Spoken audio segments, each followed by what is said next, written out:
শিক্ষার্থীদের ভোট হচ্ছে আমার কাছে আমানত। সে আমানতের আমি কখনো খেয়ানত করব না। আমি আশিকুর রহমান আকাশ, ইসলামিক স্টাডিজ বিভাগ, 18তম আবর্তন। আমি কার্যনির্বাহী সদস্য পদে নির্বাচন করছি স্বতন্ত্র। আমার ব্যালট নাম্বার হচ্ছে 24। আমার সেরকম কোনো ইস্তেহার নেই, আমি সেরকম ইস্তেহারে বিশ্বাস করি না। বা আমাদের যে ইস্তেহার, সেই ইস্তেহারগুলো আমাদের জগন্নাথ বিশ্ববিদ্যালয়ের সমস্যাগুলো আসলে খুবই স্পষ্ট। এগুলাকে ইস্তেহারের মাধ্যমে আমি সীমাবদ্ধ করতে চাই না। সেটা হচ্ছে আমাদের মেইন যে সমস্যা, আমাদের সকলের যে সমস্যা, সেটা হচ্ছে আবাসন সমস্যা। সেজন্য আমার এটা হচ্ছে স্বপ্ন, এটাকে আমি ফিল করি।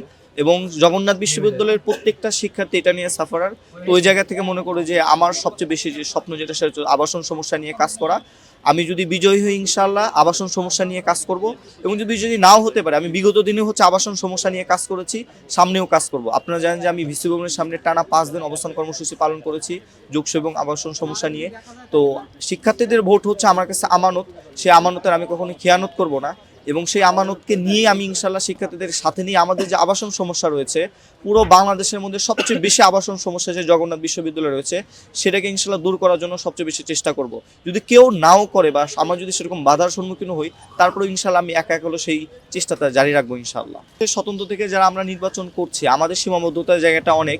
আর দ্বিতীয়ত বড় বড় রাজনৈতিক দল যেগুলো আছে, আমি তাদের নাম বলতে চাই না, এই দলগুলোর হচ্ছে সবচেয়ে বেশি যে সমস্যাটা তারা করছে, তারা তাদের জাতীয় রাজনীতির যে জায়গাটা, সেটা হচ্ছে জগন্নাথ বিশ্ববিদ্যালয়ের ছাত্র সংসদ নির্বাচনের মাধ্যমে তারা হচ্ছে মানে ফলাফল বা একটা করার চেষ্টা করছে।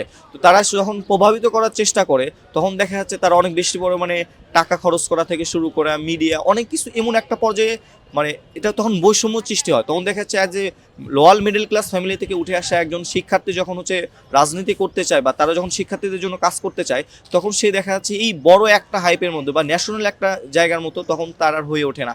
ওই জায়গা থেকে আমার কাছে মনে হয় জগন্নাথ বিশ্ববিদ্যালয়ের ছাত্র সংসদ নির্বাচন সেটা শুধুমাত্র জগন্নাথ বিশ্ববিদ্যালয়ের মধ্যে সীমাবদ্ধ থাকা উচিত ছিল। কিন্তু সেটাকে হচ্ছে জাতীয় রাজনীতিকরণ করা বা জাতীয় রাজনীতির মাদার অর্গানাইজেশনে যুক্ত হওয়া, এবং সেই অনুযায়ী মানে নির্বাচন কমিশনের যে ফান্ড দেয়া, তার থেকে বেশি পরিমাণে খরচ করা, এটা হচ্ছে অসামঞ্জস্যতা তৈরি করে, যেটা পরবর্তীতে অন্য কোনো যারা দেখা যাচ্ছে সৎ মেধাবী, যারা হচ্ছে মিডল ক্লাস ফ্যামিলি থেকে উঠে আসা ছেলে মেয়ে, তাদের জন্য অনেক বেশি পরিমাণে কঠিন হবে। এবং সবচেয়ে আশঙ্কার বিষয় সেটা হচ্ছে যারা একদম মেধাবী, যারা হচ্ছে শিক্ষার্থীর জন্য কিছু করতে চায়, কিন্তু টাকা বা বিভিন্ন যে সমস্যা যেগুলো বা মিডিয়া বলেন, এগুলোর কারণে তারা দিন শেষে হারিয়ে যাবে, যেটা আমাদের জন্য একটা রাজনীতির এবং হচ্ছে শিক্ষার্থীর একটা শূন্যতা তৈরি হবে।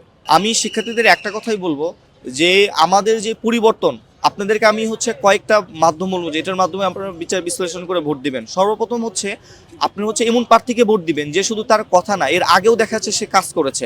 এমন না যে নির্বাচন হওয়ার পরে তার মনে উদিত হয়েছে যে আমি জগন্নাথ বিশ্ববিদ্যালয়ের জন্য শিক্ষার্থীর জন্য কাজ করব। আর একটা হচ্ছে যে না, যেই শিক্ষার্থী আগে থেকে কাজ করেছে, তার কাজ করার অভিজ্ঞতা রয়েছে, জগন্নাথ বিশ্ববিদ্যালয় নিয়ে তার হচ্ছে চিন্তা ভাবনা বা স্বপ্ন রয়েছে।